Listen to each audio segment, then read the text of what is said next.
As Catalans gear up to cast their votes in a disputed independence referendum on Sunday, football fans all over the world are perplexed over the future of FC Barcelona, one of Spain's most prestigious and successful football clubs.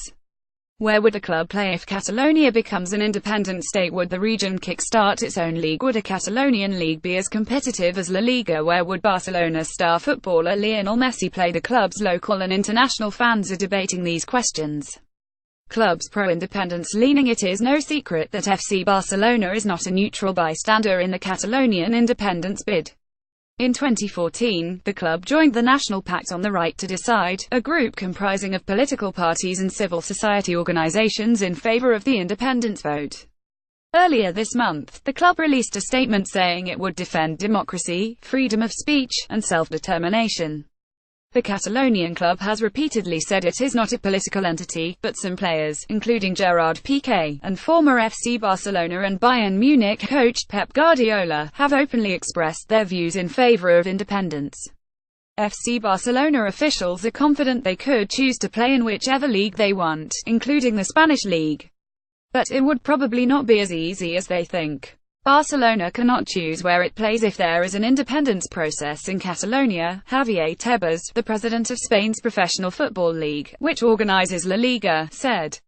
In sport, it isn't a la carte and things must be clearly stated, Tebas recently told the pro-Madrid Marca newspaper. It isn't easy to have an agreement and study Spanish legislation, but if they Catalan clubs to get that, then they will not be able to play in Spain's La Liga, but I hope it doesn't come to that. Thousands of demonstrators waving Estelade flags emblematic of the pro-independence movement gathered in central Barcelona for a final Yes campaign rally ahead of Sunday's planned vote. In these hugely intense and hugely emotional moments, we sense that what we once thought was only a dream is within reach, Catalonia's leader, Carles Puigdemont, told the cheering crowd. Catalans gathered in a hall at Barcelona's Miquel Tarradell High School, one of the designated polling stations, in a bid to prevent police from shutting it down. Referendum organizers said groups of activists, including parents and children, have occupied dozens of similar buildings across the region to make sure voting can go ahead. Spain's government has vowed to stop the vote and declared it illegal. Thousands of extra police have been deployed to Catalonia, with orders to clear out polling stations by Sunday morning. The region's police force has warned of the risk of disruption of public order if they try to prevent people from casting ballots. A court has banned the use of public buildings for the preparation and organization of the referendum. Instead, Catalan activists have encouraged people occupying polling stations to get creative. Barcelona's Joan Brossa High School, for instance, advertised it would host film screenings, football matches and Zumba dance fitness classes on Friday and Saturday. Despite the referendum ban and police deployment, Catalan leaders insist the vote will go ahead. They have set up more than 2,300 polling stations in schools and other buildings, and in recent days have installed plastic ballot boxes and printed millions of voting forms. Snacks and supplies were also distributed to sustain activists who planned to stay through the weekend. On Friday, Catalan farmers on tractors trundled along Barcelona's boulevards in a show of support for the separatists. The region's main farmers' union, Unió de Pagesos, said it planned to fight for democracy and liberty and would help to protect polling stations. Catalan firefighters have also backed the secession campaign, pledging to help keep voting stations open. The planned vote has stoked tensions among Catalans in Spain's wealthy northeast.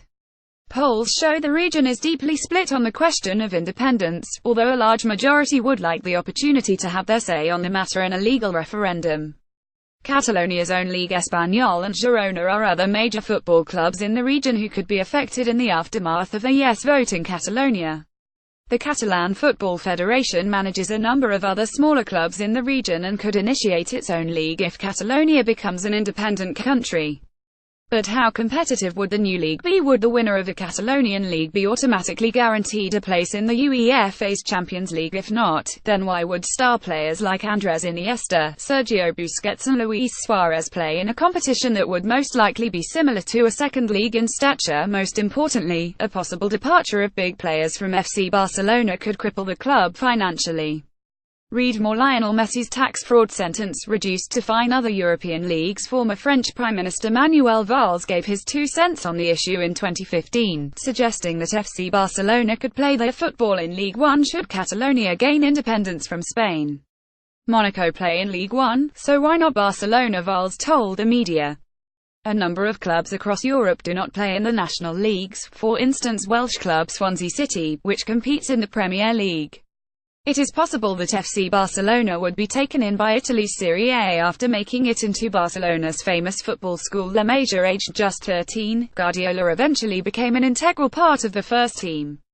Between 1990 and 2001, he won 6 league titles, 2 Spanish Cups and a Champions League title at Barca. In 1992, Guardiola also won a gold medal at the 1992 Olympics in Barcelona. His partner in crime back then was Luis Enrique, left Barcelona's current head coach. They've maintained a close relationship ever since, adding even more anticipation to their Champions League matchup. In 2001, Guardiola left Barcelona as the club's then coach Luis van Gaal turned his eye to younger players. After stops in Italy, Qatar and Mexico, Guardiola returned to coach Barcelona's youth team in 2007.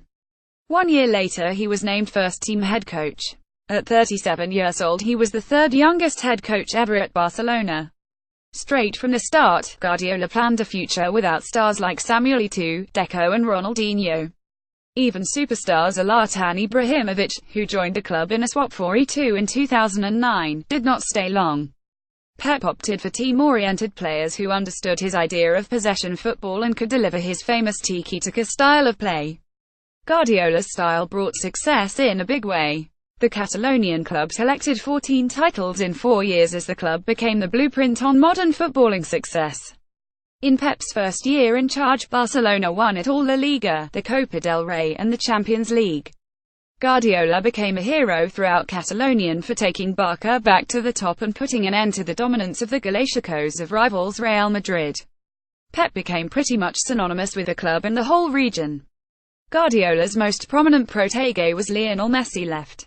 Pep put his faith in the diminutive Argentinian, and he responded by becoming one of the most lethal goal-scoring threats in THS game. Other players who rose to prominence under Pep were midfielders Iniesta and Xavi, defenders Puyol and Piqué, and keeper Valdés. One of Guardiola's favorite later pupils was Thiago Right. In 2011, when Guardiola won his second Champions League, the midfield magician was in the squad. Pep also brought Thiago to Munich. When asked whom he wanted as a transfer, he allegedly said Thiago and no one. After 4 years on the Barca bench, Guardiola stepped down. The constant stress had taken its toll, and the head coach needed a break.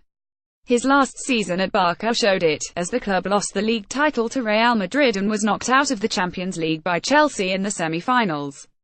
A Spanish Cup was Guardiola's final trophy. Guardiola's longtime assistant Tito Vilanova took over when Pep left. Vilanova was then diagnosed with cancer and treated in New York, but Guardiola didn't visit him, despite living in the city during his sabbatical. Vilanova died before the two could reconcile, and at the wish of Villanova's widow, Guardiola was not invited to the funeral. Wherever Guardiola is employed, part of his heart will always be at FC Barcelona. In March, he and his father watched the club's Champions League game against Manchester City. During the match he was as emotional as any supporter. No surprise considering that helps a season ticket holder. Now Guardiola returns to his team and his stadium as his Bayern head coach. For Pep, Barca is certainly more than a club, and no opponent could be more special. Nevertheless, Guardiola was keeping things low-key, saying it's just a game. No one is buying that.